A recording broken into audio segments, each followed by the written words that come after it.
So, if you don't want to end up on one of these clickbait, brain wipe videos, you should probably know that your drone most likely has a max wind resistance. In the case of my Mini 2, it is about 25 miles per hour, or about 10.5 meters per second.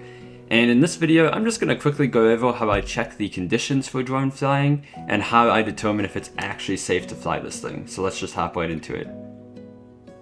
So to check the conditions, I just use an Android app called UAV Fieldcast. It's just a simple drone weather app. I'm not sponsored and it is free to use, so you can download it on the App Store. But in any case, you just open up the app here, you type in your location, and then it'll show you the conditions.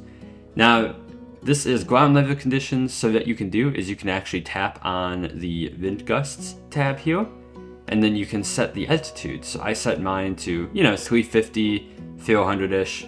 Because that is the max standard height that you can fly a drone, and then it'll show the conditions at that height. And that's pretty much it. I mean, I look throughout the day, make sure things look good, and I just determine based off of that. So when should you not fly your drone? A lot of that honestly comes down to personal preference. I prefer not to fly mine in anything over 30 mile per hour gusts. It's just a safety thing. I've flown at 33 before and it was incredibly sketchy. The battery drains super fast and I definitely would not do it again. But, it's up to you what you're comfortable with. That being said, you definitely don't want to fly the drone when it's raining, because there's a very good chance yours is not waterproof. The Mini 2 definitely is not. So if you take it out and it gets moist, it'll probably die.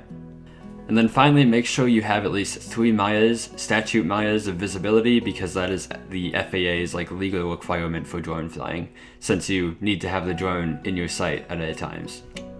So that pretty much sums it up. Use your own personal risk tolerance when you're going out to fly this thing. That being said, don't be an idiot. Fly safe.